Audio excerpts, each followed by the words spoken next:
Alrighty, YouTube, and probably only YouTube, because I'd imagine this is going to go way too long for TikTok, but this is going to be Sean Talks Soccer, new series I'm going to try to launch here. Hopefully, maybe join the Let's Talk Sports community, or, you never know how these things will go with them being their own things, but anyways, Sean Talks Soccer.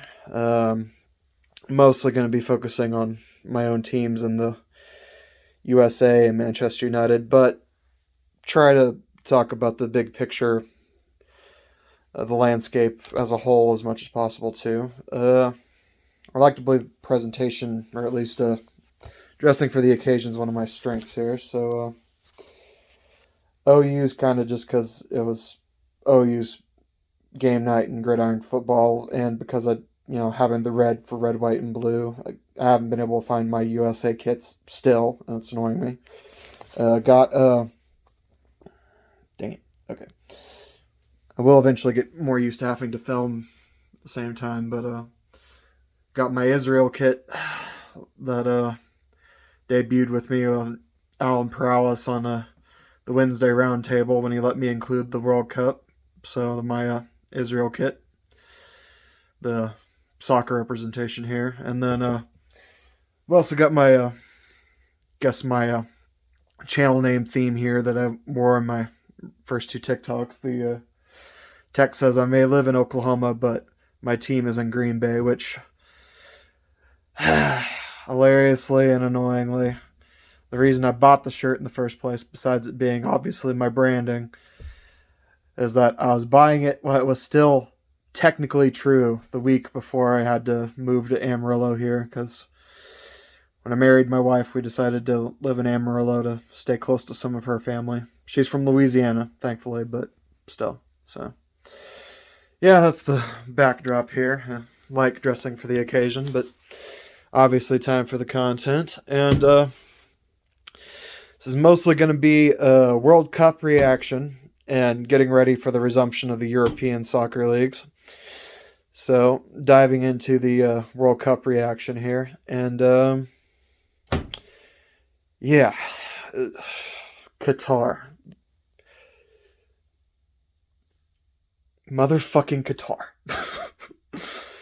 Even after having watched all 64 games, I still can't believe this happened with letting basically freaking Connecticut-sized Tatooine host the World Cup. I mean, well, FIFA, you announced it, you ran with it, you embarrassed yourselves with it, and now it's a legacy all its own. And I guess from here, all we can do about it is, while FIFA and Qatar expected people to just forget about the atrocities and enjoy the soccer, we as good human beings should not allow that to happen. We have to remember and continue to speak out against this freaking slave labor World Cup that we put up with. And most importantly, try to make sure it doesn't happen again. Because what we're going to get to later, but one of the freaking bidders for 2030 is Saudi Arabia, who's arguably even worse than Qatar when it comes to the human rights. So, as FIFA decides whether they're possibly going to completely embarrass themselves again, we need to keep it out there how horrible and atrocious this was. So, now that we've got the human part of the equation out of the way, we can go back to focusing on the actual soccer results here. And yes, I know it's awkward for filming, but being the OCD perfectionist I am, I made notes, okay? So, believe me, especially since I have to do this by myself instead of with a co-host, which I feel like, for the most part of the reason why I haven't really done this, me talking on my own before, when obviously I have the skills to have done so in the past, is because I feel like I do better with a co-host. So that's part of why I haven't done this before. I mean, the Red River Rivalry podcast with Christian while it lasted was fun, and helping Alan with his shows when I get to guest star on Alan's shows is really fun too. So obviously I feel like there's some success there and some structure there that's a little bit lacking when I try to do this on my own, but I feel like soccer is what I know and love enough to actually try to do this on my own. So it's what we're going for here, what we're trying for here. So for the actual tournament as a whole here, obviously on the Let's Talk Wednesday show, we mostly talked about it only from the American perspective, but at the same time, I feel like we mostly sort of covered the group stage at that point with that show, so I'm mostly going to only talk about the knockout stage, which obviously there's stuff that happens in every group stage of World Cup that's special and exciting too, but the knockout stage games are what people remember the most too. So, and first up, most frustratingly, was our American side dying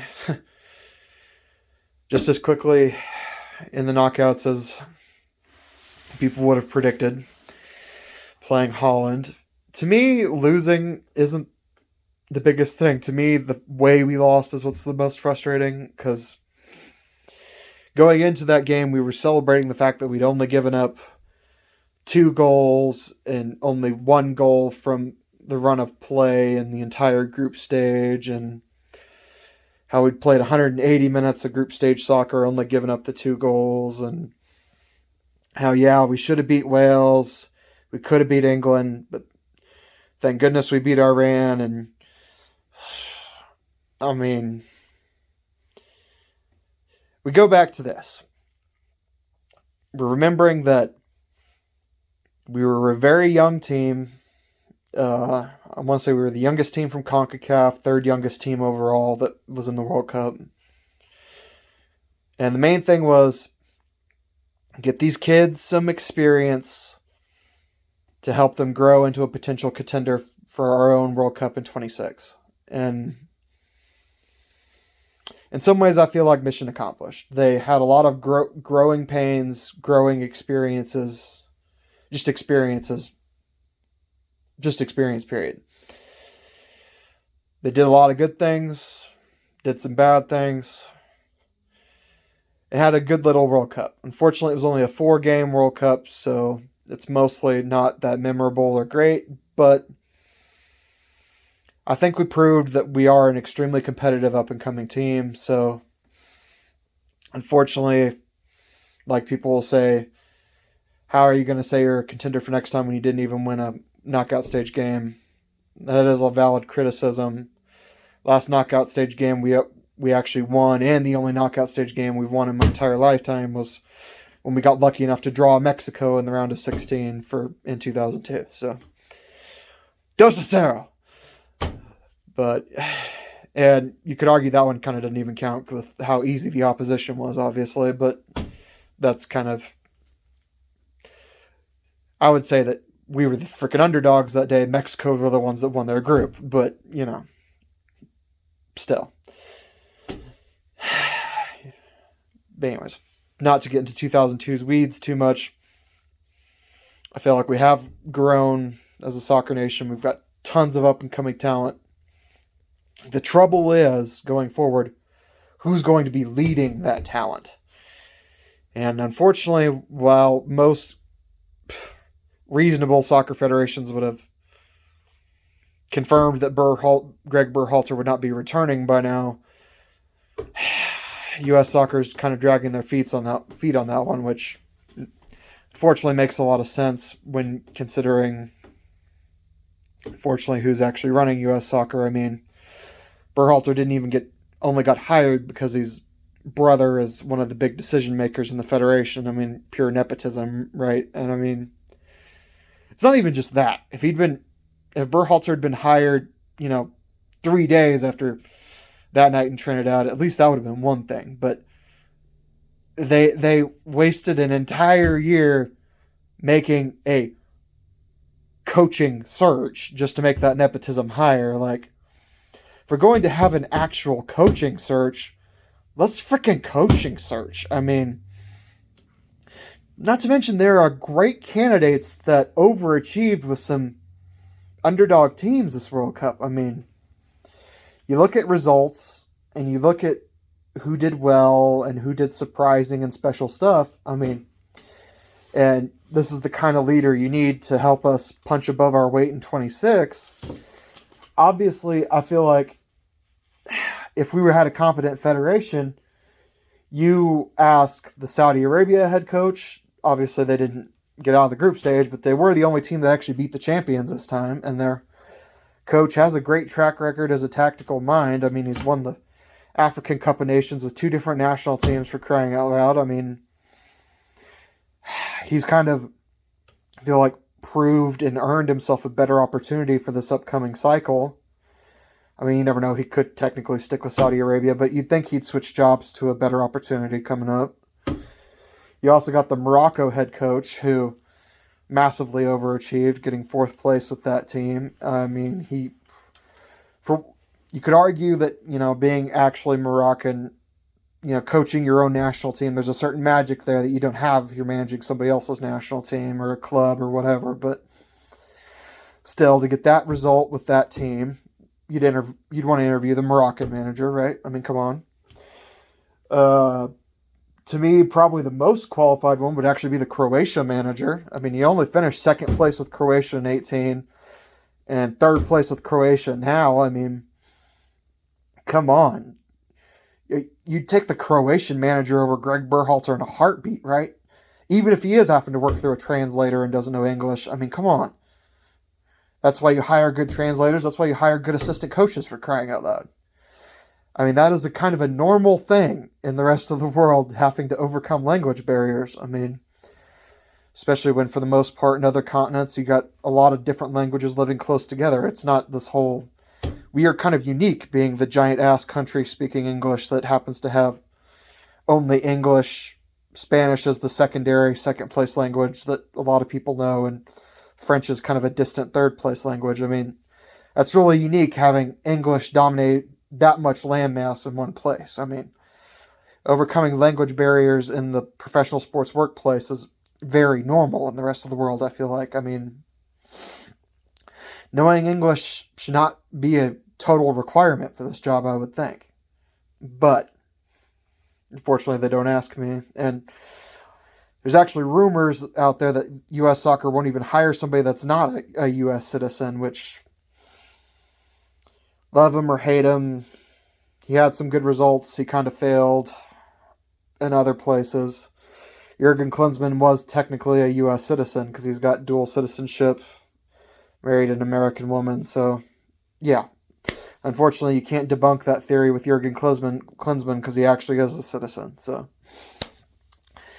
annoyingly, we'll have to wait and see. I mean, if U.S. Soccer ever got competent leadership, you'd like to believe that's a policy that would change if it's not an urban myth in the first place.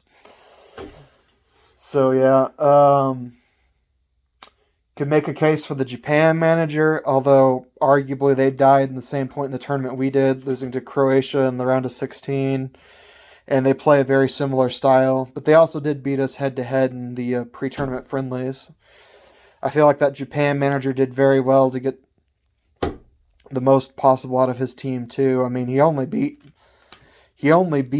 Germany and Spain, for crying out loud. I mean, yes, they did technically lose to Costa Rica, but that group in its entirety was fun all over the place too. And it was kind of Croatia flexing those 2014 quarterfinalist muscles one last time to make that group extra competitive on the final day, kind of thing, with that win over Japan, I think. But if Japan had, taken care of business against Costa Rica, that would have made life a lot simpler for them. But is what it is. For the most part, as far as just candidates from the World Cup itself, that's kind of who you would interview. Saudi Arabia, Morocco, Japan, Croatia. Their managers. Obviously, the big name buzzword from American circles is Jesse Marsch, because he's our best American manager currently working with the Leeds job right now, coaching Tyler Adams and Brandon Aronson at Leeds. I love the dude. I think he should be our manager at some point. The question is 2026 a cycle too early for him? Which is probably the truth. Because, for one, he'd either have to leave Leeds to take our job right now or find a way to get Leeds to agree to doing both. And neither of those things seem likely to me. He needs to keep working with Leeds, keep growing, hopefully improve upon where he actually is right now. Hopefully he becomes the manager of the U.S. for either the 2030 or 2034 cycle, in my opinion. So, I don't know. And then the main thing, hopefully either Greg Berhalter leaves of his own accord, leaves by mutual decision. Probably have to be one or two of those because U.S. Soccer is probably never going to fire the guy, being a nepotism hire anyway. But given GeoGate and all the details from GeoGate, I don't see how Berhalter could possibly keep the job and have... And if for whatever dumb reason they actually did let him keep the job, how on earth would he have the locker room's respect after being stupid enough to talk about GeoGate technically off the record, but at a freaking leadership conference, and let all of that get dragged out into the public eye? Like, I mean, seriously? And for those that don't know what GeoGate is, our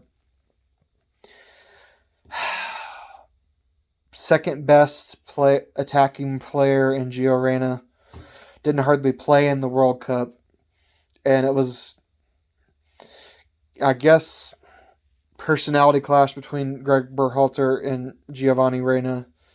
Essentially, for whatever weird, crazy reason, Berhalter told Gio before the tournament even started they wasn't going to play very much, which is a strange, stupid, and unacceptable tactical decision in the first place. But, alright, fine. If he's not going to be in your starting 11, why tell him that then? And then the kid gets in trouble for being understandably distraught and devastated by that and not giving his full effort in pre-tournament friendlies, which, I mean, fair point. Dude's playing for his country, preparing for a World Cup. He should be giving his all, but the counter-argument to that is, unfortunately, the dude has significant injury history and he's injury prone, so that was probably his thinking. He's frustrated. He's annoyed that he's not going to play anyway, so why risk getting hurt in action that isn't apparently meaningful to him? Kind of makes sense from that perspective. So I guess I can get that on that level, you know? Very frustrating. Bullshit all around. But yeah, we should move on because I've already gone longer on the U.S. team than I thought I would. So, all right. So, Croatia themselves. Fair play, guys. Great tournament. Oh my God. 2 World Cups in a row now. Country with the population of Oklahoma at 4 million and only half the land of Oklahoma getting medals at the World Cup. I mean, and they got 3rd place in 1998 too, so they technically have 3 World Cup medals. If they'd been just a little bit luckier in Russia, they could have actually won the entire tournament against France that day. I mean, yeah, Croatia. Special magic. Props on you, lads. I enjoyed watching you all tournament long. And, I mean, that was kind of funny going into the Brazil-Croatia game, the quarterfinal itself, because, I mean, I picked Brazil to win the tournament, but when the draw came up that way, I was like, yeah, either the team I picked or the team I love, for lack of a better word, romantically, with the maximization of resources and the geography comparisons to Oklahoma, both population and landmass wise. I'm just like, yep, whichever one of you wins, please beat Argentina. But unfortunately, that wasn't happening in that semifinal. I mean, oh God. That was the only downside of Croatia's entire World Cup, was them not showing up properly in that semifinal. So, That was a brutal 3-0 loss. That was really annoying to watch. But you know what? You got your medals, Croatia. Good tournament. Good on you. Obviously, I picked Brazil to win the tournament. They had a pretty good group stage. They kind of took their foot off the gas, as teams often do when you qualify for the knockout stages early. And in some ways, it showed in the knockout stages. The story with Brazil usually always is, especially in my lifetime in these recent World Cups, is they got all the talent in the world. They should be competing for the trophy every time. But very often in these recent World Cups, the chemistry fails them, this, that, and the other fails them, and they underperform. And it happened again. It used to be sort of before my generation, Brazil losing in the quarterfinals would be unthinkable. Now it feels like the regular. And, that's Brazil and World Cups for you. England. and one of the other quarterfinals, losing to France. And arguably they outplayed France that day, but France got more goals. And considering we outplayed England on our day with England, transitive property, we could have theoretically beat France, but fat lot of good it does when we didn't earn the right to play them. So, you feel for Harry Kane. Should they have asked him to take a second penalty after making the first?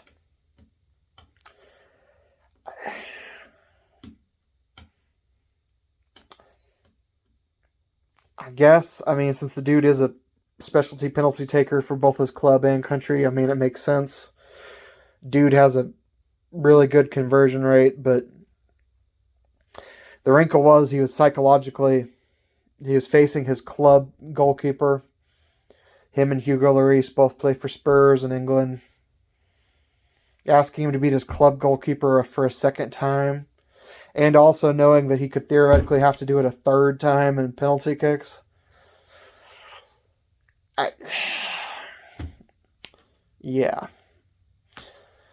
Second time, Harry Kane didn't even put it on target, most frustratingly. He skied it over the bar. Granted, it didn't go very far over the bar, but over the bar is over the bar. You got to force the goalkeeper to make a save. That's rule number one of shooting penalty kicks. If you aren't very good at it, at least force the goalkeeper to stop you. That's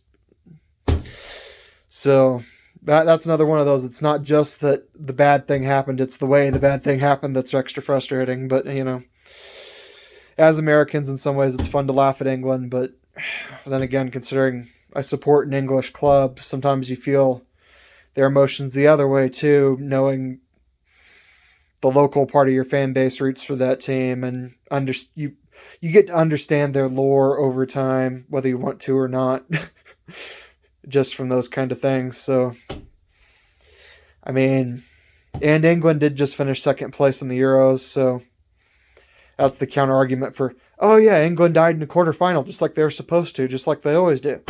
But but they did technically just get second place in the Euros, so England had shown some potential for competing for this tournament, but they didn't really bring it when it was necessary, unfortunately.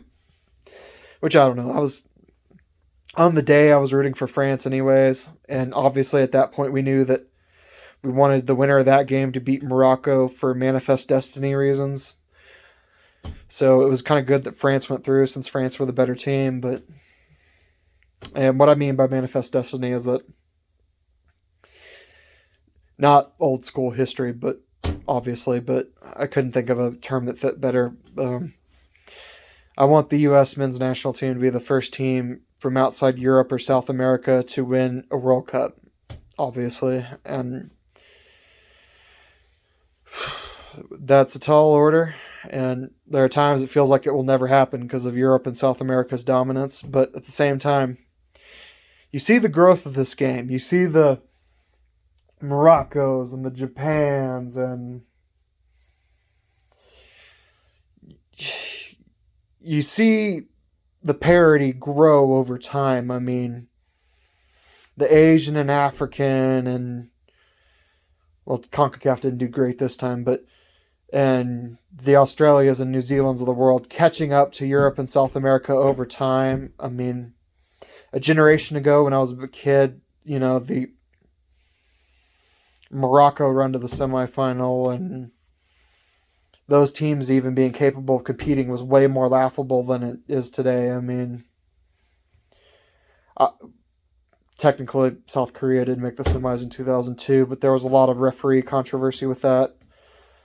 I feel like Morocco definitely earned their fourth place, definitely earned their semifinal. So that's not kind of a thing this time.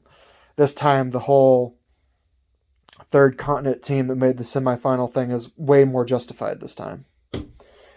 And Morocco had a great tournament too. They were excellent in all of their games. They were in the same group as Croatia. They won that group. The first time they played head-to-head, it was a 0-0 draw, so okay, nobody got the advantage in the group stage. Morocco took it on goal difference, or might have been points, but yeah, Morocco won that group, but didn't technically beat Croatia. Then when they rematched in the bronze medal, both of those teams are kind of underdog teams. They both wanted that bronze medal, and on that day, Croatia played better, and Croatia are in the bronze medal, so... All right, to cap a bow on the current World Cup, I guess. Many people want to say that this France 3, Argentina 3, Argentina winning 4-2 on penalties World Cup final is the best World Cup final of all time. It's kind of hard to argue, but I could also argue that the previous final in 2018 was better. To me, it's kind of subjective anyways. It's what kind of soccer do you like better anyways? I mean... To me, I'm just thankful that we've had two great finals in a row. I mean, because normally World Cup finals are very boring and very cagey just because of how much is at stake. Usually when you get to the trophy game, it's really lousy just because of how much is at stake and everybody's trying so hard not to lose that it gets very hard to watch, put it to you this way. The 2010 final put me to sleep. 2006 final put me to sleep. Okay. 2002 was a little bit better, but I was a little kid watching my very first one. And arguably, I guess 2002's final is better than 06 and 10. 2014 was kind of decent, but also had its stretches of lackadaisical play. But 2018 and 2022,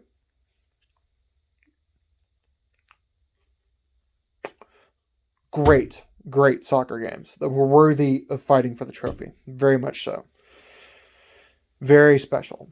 It's like we're going to go into the 2026 final expecting on some level a great game just because we've had two great World Cup finals in a row. So that's very special. And I guess comparing the stats of both of these two games, I'm comparing for the most part in 2018 and 2022. My argument for 2018 being better is that okay, both games had 6 goals. But 2018, 6 goals were in 90 minutes. Whereas Argentina and France needed the overtime period to score the 5th and 6th goals. Argentina and France were 2-2 after 90 minutes. So that's one thing. And also, the other thing is that France 4, Croatia 2 only featured one penalty kick goal. That's 5 open play goals. Whereas with Argentina 3, France 3, Argentina on penalties, you had 3 penalty kick goals, 2 by Mbappe. So Mbappe did succeed where Harry Kane failed. He scored 2 penalty kicks in the same game. Technically 3 because he actually made his penalty in the penalty kick shootout as well. Not that it did France any good because they immediately squandered that with their second and third takers, and that's another one of my counter arguments here is that the penalty kick shootout, when you finally got to it, was lousy. Argentina won it basically immediately because all 4 of their takers scored, whereas 2 of the first 3 French takers failed. I mean, there's absolutely no drama in that penalty kick shootout at all. But the 120 minutes to get there, I agree, were very excellent. So, yeah, I mean, again, 2 great World Cup finals in the past 2 World Cups. Hopefully another great finals coming in 2026. And God willing, hopefully the USA will actually be in it and possibly win it. I mean, We've got a young team that, if nurtured properly, can grow into getting there, but we are a long way from that now. A lot has to happen good for us. These young players that we're propping up saying they're excellent have to actually continue to grow and continue to develop and grow into world-class players if we're going to have any chance of getting there. But the fact that it's possible is what's got everybody in the fan base excited. Right now, the wheel is on possible. That's what's exciting. We are not, over the years, we've gone from my dad's fandom of the U.S. never being in the conversation for even qualifying for the World Cup to qualifying in 90, hosting 94, growing into regularly qualifying in 98, 2002, and 2006, which obviously my hesitation saying 98 is just how awful 98 was. I mean, dear God. Ugh. John teammate's wife fucking Harks screwed the entire 1998 World Cup up for us because he screwed Eric Winalda's wife, and the coach had to basically pick between them. And since Eric Winalda had the morality on his side, the coach took Winalda and left Harks at home, and we lost to Germany, Yugoslavia, and even I fucking ran, and the rest is history. But, okay, yeah, 98, 2002, 2006, growing into being a regular part of the World Cup, growing into a team that can do some things in the World Cup. 10 and 14 was about the fight to push beyond that, the fight to try to get beyond that, which is, frankly, where the U.S. and Mexico still are. Stuck in that we're good, we compete, but can we compete at the higher level? And that's kind of the gist of things. I mean, unfortunately, the biggest success of that era was getting second place in the Confederations Cup and beating Spain in the wrong damn year. Beating Spain in 2009 as opposed to 2010, obviously. But, and then that night in Trinidad, I mean, yeah, don't get me started. Let's move on to our other, possibly the big breaking news today was actually that Russia, after being excluded from Qatar over the Ukraine war, has gone from wasting Europe's turn hosting the World Cup in 2018, and yes, I said wasting because it's a European World Cup, and you didn't even put it in one of the good European countries, one of the Champions League regular European countries. Really? We're getting a European. We had to watch a European World Cup that wasn't in England, wasn't in Italy, wasn't in Spain, wasn't in France. Which, granted, France just hosted in '98 and Germany just hosted in 2006. And I mean, even 90 was not. I mean, even Italy was 90. But you had England and Spain both right there that hadn't hosted in generations. Obviously, England in 66 and Spain in 82. England had been longer.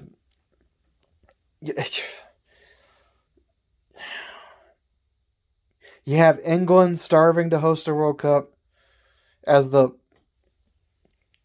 land that gave us the rules of the game. They've only hosted once in my mom's entire lifetime, and that was the year she was born.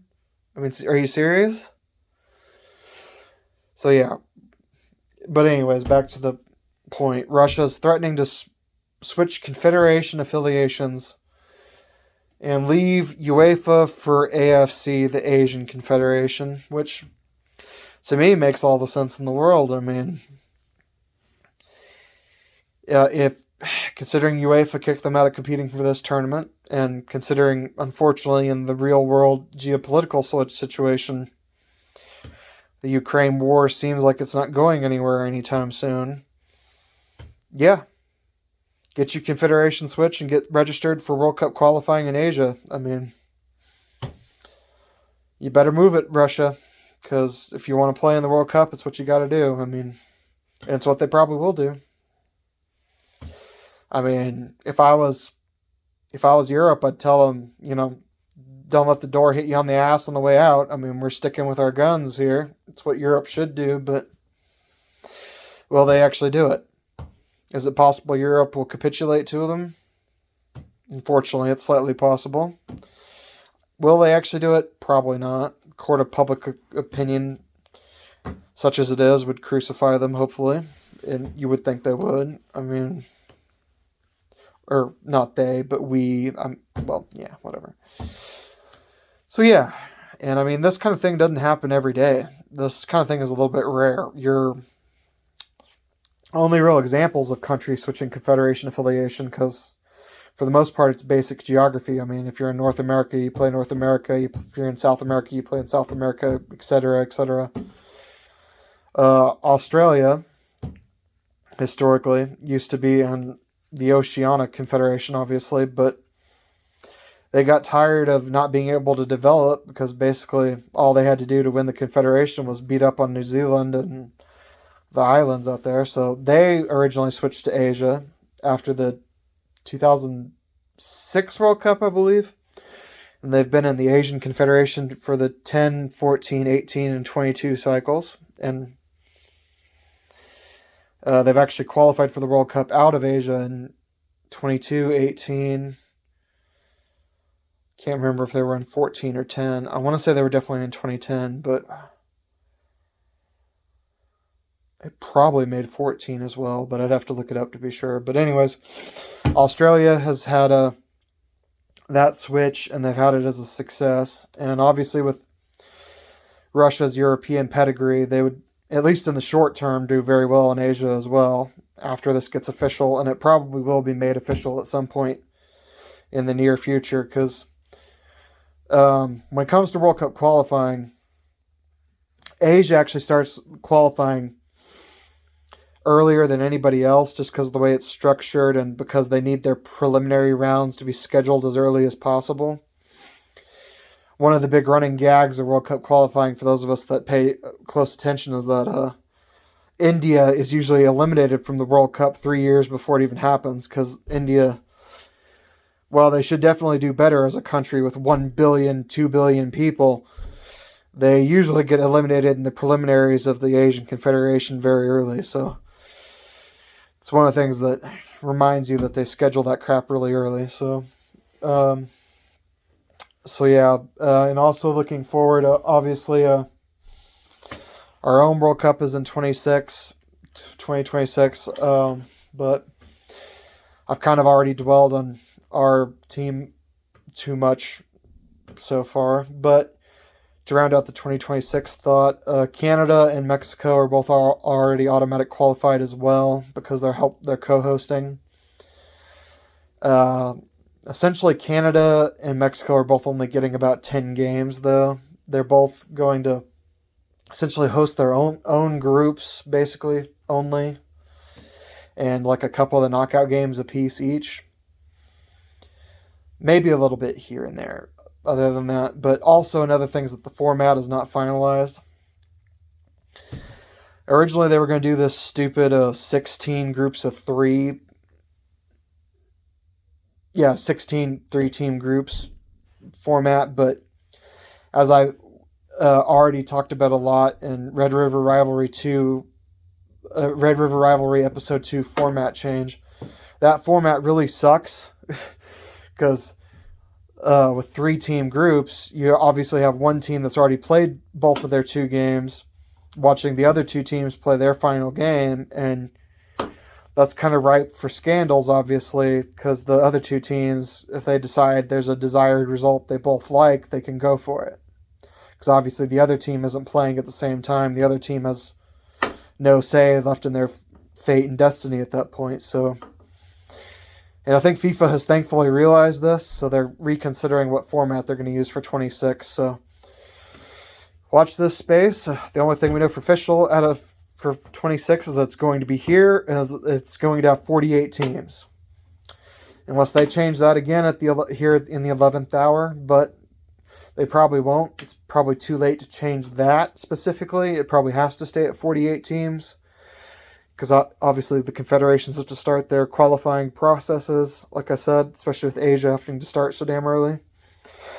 South America kind of has the same problem, but only because they do some special crap. Since they only have 10 teams, they actually play 18 World Cup qualifiers. They play all the other 9 teams twice, home and away. So, full league table. South America is awesome. Okay, so the last World Cup thing we have to talk about is what I alluded to earlier when I was griping about Qatar. The 2030 World Cup bids. 2030. Now, this is obviously 8 years away, but these things get decided way ahead of time because of how hard it is to host a World Cup. And it's very necessary to decide these things very early. So far, the officially confirmed bids to host 2030, and there probably will be more, but the officially confirmed bids to host 2030 are Morocco. They mostly have all of Africa's support. They've been bidding to host the World Cup several times in a row now. When South Africa did earn the right to host, they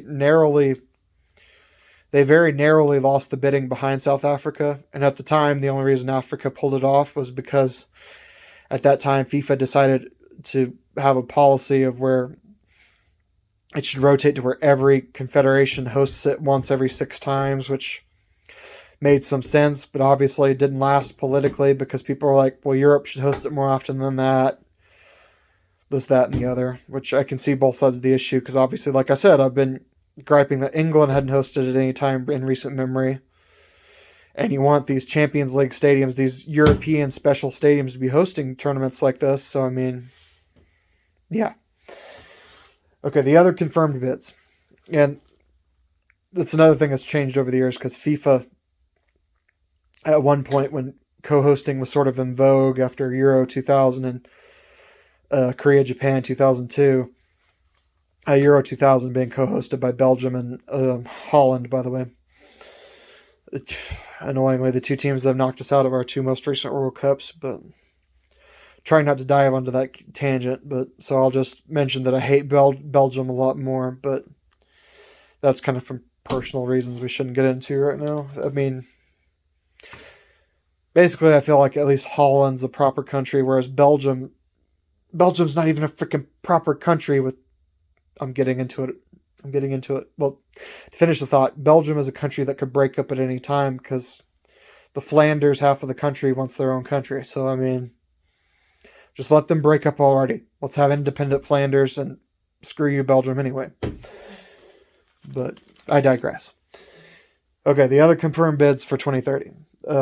Uruguay, Argentina, Paraguay, Chile, which 4 countries is an awful lot for co-hosting, but with the 2018 World Cup, it would make some sense because of just how hard it is to pull that off. And, I mean, yeah, that could be coming. They have a lot of romantic support just because Uruguay hosted the original World Cup solo in 1930, so that's why Uruguay is a part of that bid, because 100 years of the World Cup, the original hosts hosting on the 100th anniversary, that's the thinking there. I want to say originally it was just Argentina and Uruguay with that bid, and it's been on the books for years, even before we knew the full details of what would be required. And then they kind of added Paraguay and Chile to it once they found out the tournament was expanding from 32 to 48 teams. If it just been 32 teams, it would have been Argentina and Uruguay, and it would have been simple, and it would probably basically be official already. But with it being the 48-team World Cup, and after the legacy of Russia and Qatar and all that, these things used to be a little bit more predictable, with FIFA taking the football side of things much more seriously and deciding who hosts the World Cup. But now that FIFA seems to only care about the bottom line, which, again, FIFA, you have billions in savings that you shouldn't even have in savings because you're a fucking cartel that organizes soccer matches. And yet you're still worried about the bottom line above all else. But yeah. If FIFA were run as romantically and nobly as we would like, FIFA would be nothing like what FIFA actually is. FIFA's in the dictionary, but by the word scandal and by the word corruption, all you need is a picture of the FIFA logo. And yeah. Okay, the other confirmed bids, Spain and Portugal. But the weird thing with Spain and Portugal is that they were been considering throwing Ukraine randomly into that bid to try to get support from the Ukraine war. If they actually did, that'd be kind of stupid and kind of pandering, and hopefully people would see through that. I mean, yes, I feel for Ukraine, support Ukraine. The war is wrong and bullshit, and they're the victims in the war, but Ukraine's not exactly been hurting for hosting football tournaments because they co-hosted, was it 2008 or 2012? They co-hosted one of them with, did they co-host with Poland or Switzerland? I think I want to say 2008 was Austria, Poland, and Switzerland, Ukraine's 12. But at any rate, those four countries hosted those 2 Euros. So, and then the most interesting bid to me personally, obviously, there's your bright red clue there, or your red, white, and blue, big blue clue there. But while I would personally still be leaning towards the Argentina, Uruguay, Paraguay, Chile bid, most interestingly, Israel is throwing their hats into the ring too. And when it comes to Israel, their struggles with the World Cup are mostly just because the Muslim nations of Asia and Africa don't want to play them. So they used to be originally in Asia's Confederation. They're the 1964 Asian Cup champs, and they finished second place once and third place twice in the Asian Cup as well before they got kicked out of the Asian Confederation just out of, racism and religion versus religion. But from there they were very briefly sort of trying to make it work with Africa because of their other geographic close by sort of logic, but Africa kind of basically did the same thing to them. So for a while they actually went like 3 cycles without a confederation at all and had no way to even try to qualify for the World Cup. But they finally got a lifeline by getting to join Europe, which obviously trying to qualify for a World Cup out of Europe is really hard, really difficult, and basically impossible, especially for a country like Israel. But they've actually gotten a lot closer to it than people would think. Basically what usually always happens is they have a few good results in the early going, get those of us actual Israelis, and in my case, Christians that want to root for Israel to do good as Christian soccer fans. Yeah, that's right. I'm this crazy about Israel and I'm not even Jewish. But, but anyways, rooting for the Holy Land to qualify for a World Cup, it's been brutal. I mean, I remember the day they awarded freaking Qatar. I was like, oh dear God. That's going to be the one Israel finally qualifies for, and that's going to be when Jesus actually comes back, because that's going to start the Revelations Wars, and I'm like, oh God, I'm not even going to be able to enjoy Israel qualifying, because that's going to, but then I got in the whole counter-logical spiral of, wait a minute, that can't happen, because we're not supposed to know the day or the hour, and this is fucking obvious. Everybody that knows to pay attention to these kind of things would be like, hello, Israel qualifying for Qatar would obviously have started some political shit and probably a war. Well, maybe not necessarily the last one, but it would have definitely started some geopolitical shit, that's for sure. But no, Israel did not actually manage to qualify. They finished actually 4th place in their World Cup qualifying group this time, but they usually finish 3rd. They usually finish just barely out of the playoff place. They've had Portugal in their qualifying groups twice, actually, and both times they got 2 draws out of Portugal. You get a draw at Lisbon, but then again, even if they had made the playoff rounds of World Cup qualifying, they would have had to actually beat another playoff caliber World Cup team. And granted, if they'd ever actually earned their way there, they would have had the capability of doing so. But I don't know. I feel like it's eventually going to happen, especially with these World Cup expansions, but it's tough. I mean, there have been other teams that have taken similar paths. I mean, Iceland is a very similar story. Iceland got there by qualifying for the Euros, beating England and growing from that. Wales, similar story. They've qualified for the Euros twice on the trot running now, in 16 and 20. And Wales qualified for the World Cup in the same way that Iceland did, and that Israel needs to emulate and try, but it's a tough road to hoe, and will remain so, basically forever and always. But, sorry, I'm noticing how bad my phone's glaring in my glasses, but, maybe there's some charm there, I hope. But yeah, and with the Euros expansion, that helps it too. I mean, that's obviously what helped Wales and Iceland qualify for the Euros in the first place. I mean, and I feel like with the whole format debate with the 48 team World Cups is going to get old fast. So I'm already figuring the World Cup's probably going to expand to 64 at some point, just to get the proper format back, because we're all used to the 8 groups of 4, 32 teams, smooth, perfect World Cups. Believe me, watching the Euros with the damn third place calculus is annoying as hell. And I can't believe that used to be a thing in the World Cup, even as recently as our previous World Cup in '94. So, third place calculus sucks, and yeah. And annoyingly, it helped Portugal. Portugal won the World Cup. Not the World Cup, thank God. Screw Ronaldo and screw... Portugal won the freaking Euros from being third place in their group, because they got the easier side of the group because of third place calculus. But yeah, I'm really pushing up against the bump here. So I guess we should move on. You know what? Since this has gone as long as it has, I'm going to call it. We're going to separate this out. This is going to be the Sean Talks Soccer International episode, the World Cup episode, and now we're going to upload this and film the Sean Talks Soccer Club Soccer going back to European Club Soccer episodes separately. So this is your Sean Talks Soccer pilot. This is your Sean Talks Soccer International episode, and going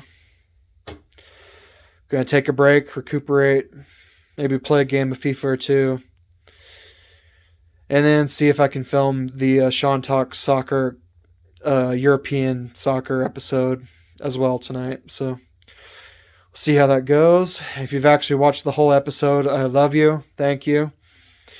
If you're new to soccer, trust me, you will not be disappointed if you become a soccer fan, a soccer freak. Obviously, those of you that have watched this far probably already are, and good on you. USA, 2026, here we come. It's the early days of a brand new cycle. Enjoy it. I've already been enjoying the Premier League's return, obviously, even though, if we're being honest, they probably should have got more time off, but, So, yeah, celebrate soccer.